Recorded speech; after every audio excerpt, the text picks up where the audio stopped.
Helo pawb and croeso to Gwers 4 Cyflogaeth Employment. In today's lesson we're going to be looking at future plans. We're going to be talking and you're going to be talking using structures in the future in Welsh. Our first task is to matcho'r geiriau. I'd like you to match up the words on the pictures on this slide. Obviously you can now see the words coming up. The first one is oriau. The second is cyflog, cyflog. 3 ydy swydd, swydd. 4 ydy sgiliau, sgiliau. 5 ydy tygau, tygau. 6 ydy rhan amser. And again, we've seen that word amser before. I wonder if you could work that one out. 7 ydy dyfodol, dyfodol. You may want to look back and see what the title of today's lesson is all about to work that one out. 8 ydy gwirfoddol, gwirfoddol. That might be a new word for you. 9 ydy arholiad, arholiad. A 10 ydy gwaith tîm, gwaith tîm. So you will know some of those words possibly already. Some of them you should be able to work out by knowing part of the word, or maybe if it looks like an English word, as one or two of them do. If you really can't work some of those words out, then you've got the link there on that PowerPoint slide for the online dictionary. When you finish that task, I'd like you to look at task 2. These are all the key structures that we're going to learn today. Learn them carefully, go over them, find ways of revising those and memorising those so that they come back to you quickly. Okay, in the top left hand corner I've just written down there that you could try the mini flashcards, the magic learning cards we call them. You could use post-it notes and stick them around your room. You could make lists to learn those and make sure they're fully embedded in your memory.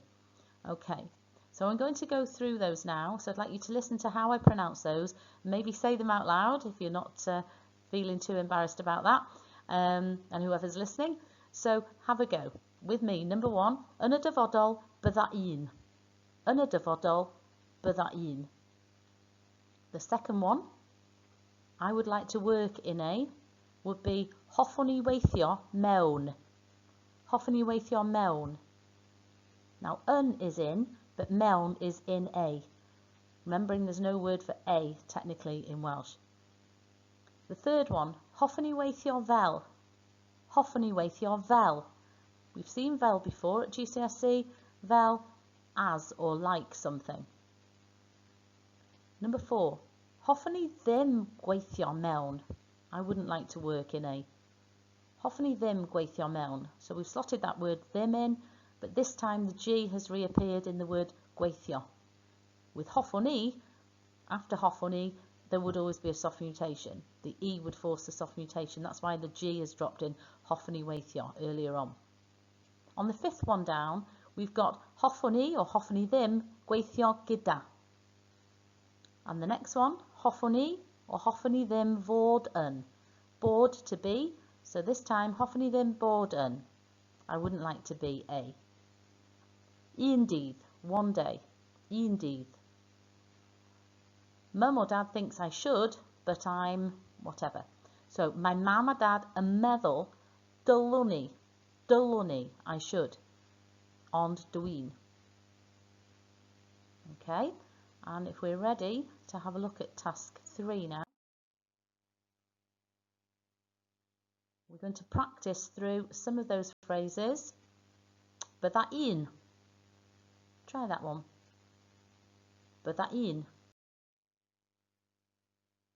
Hoffwn i. Hoffwn i.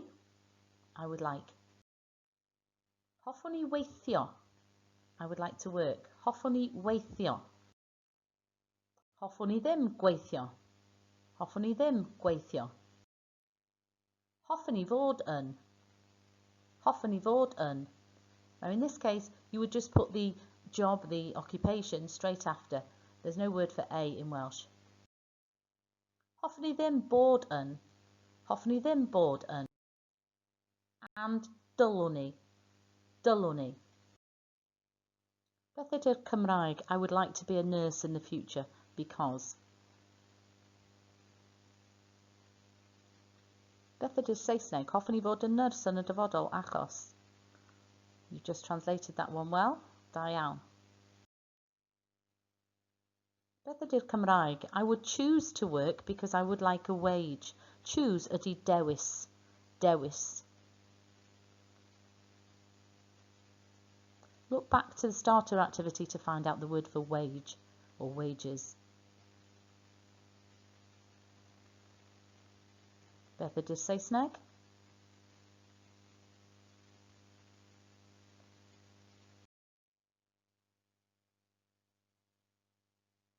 Beth ydy'r Saesneg? Hoffwn i aros yn y chweched ar ôl tygau. Could you write that one down and see what you think it might mean? Hoffwn i aros, like aros in the Argos queue, waiting or staying. Yn y chweched ar ôl tygau. Okay, for task pedwar, as it says there in the instruction, make a list of the nouns and the verbs that you can see. You haven't got a grid on your Word document because they've been a few people have been having problems with writing in grids. So I've left you a space on the Word doc for you to be able to write in your own way, in your own column if you want to put them in that, or just as a list. That's fine. So we've got different words there like dyfodol in the top left, gweithle, defnyddio, cyfrifiadur, arian, cefnogi. Now some of these words will be familiar to you. Some of them will sound like English words like astudio there in the middle. And some words will be brand new to you. And you might need to look at those up at on the online dictionary.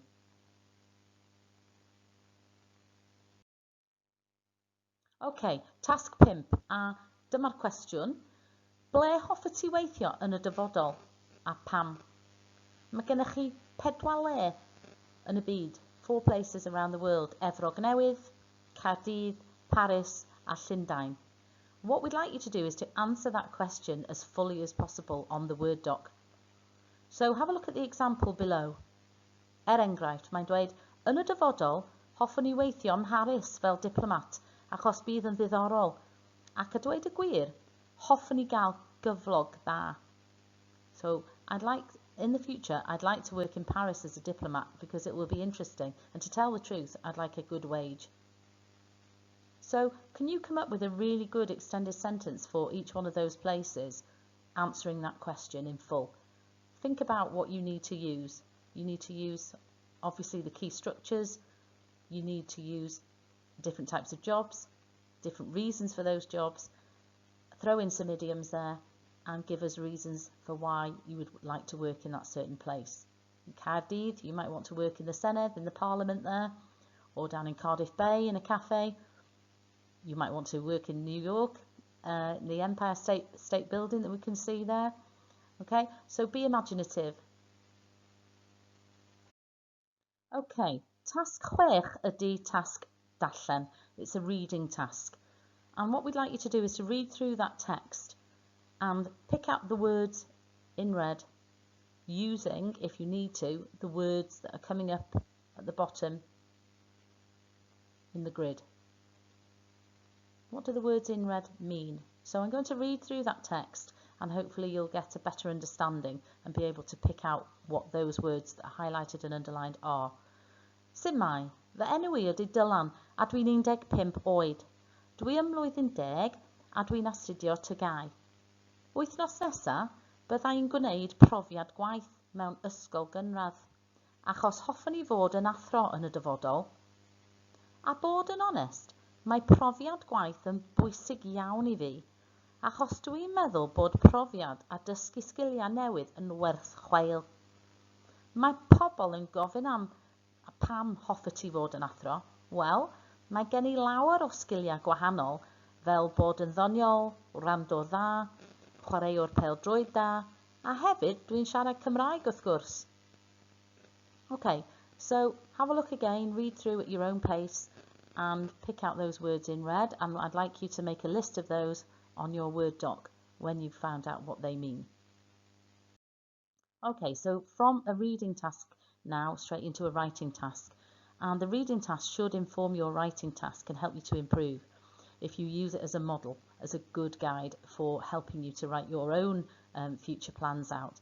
Now we know that, you know, some of you haven't made any firm future plans as yet, and that's fine, obviously, but we would like you therefore to be a little bit more imaginative and to think about what you'd like to do in the future. So have a look at those 3 criteria. 3 questions there. Beth hoffet ti wneud yn y dyfodol a pam? Ble hoffet ti weithio? Pam? Hoffet ti aros yn y chweched? Pam? Neu pam lai? Da iawn. You've covered an awful lot of work already. So let's go back to task pedwar with the verbs and nouns. And ydych chi wedi gwneud yn dda? Did you do well? So we're going to have a look now and you can mark your own on task pedwar and see how you got on. Okay, so here come the answers now. That's the grid that we looked at. There we are, yn Gymraeg ac yn Saesneg, in Welsh and in English. So dyfodol is a noun and it means future. So they've been numbered. And one of the verbs at the top we put in, cefnogi. Cefnogi. Your cefn is your back. So if you think about a back support as you know, your backbone being supportive to hold you up. So cefnogi, to support. Okay, so I'll let you look through those nouns, see if you got those right, and of course the verbs. Most verbs, not all verbs, but most verbs would tend to end in a vowel. If you notice, cefnogi, cyflogi, defnyddio, addysgu, gwirfoddoli, and so on. There are some exceptions. Look at darllen, for example, and look at dangos, to show. Okay, da iawn. How many did you get out of 14, I wonder? Let us know. You could screenshot your answer.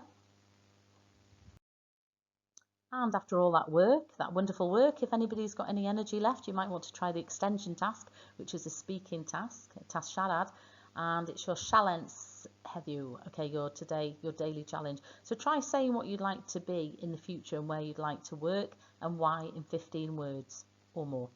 So beth hoffet ti fod a ble hoffet ti weithio? Okay. Ffwrdd â chi.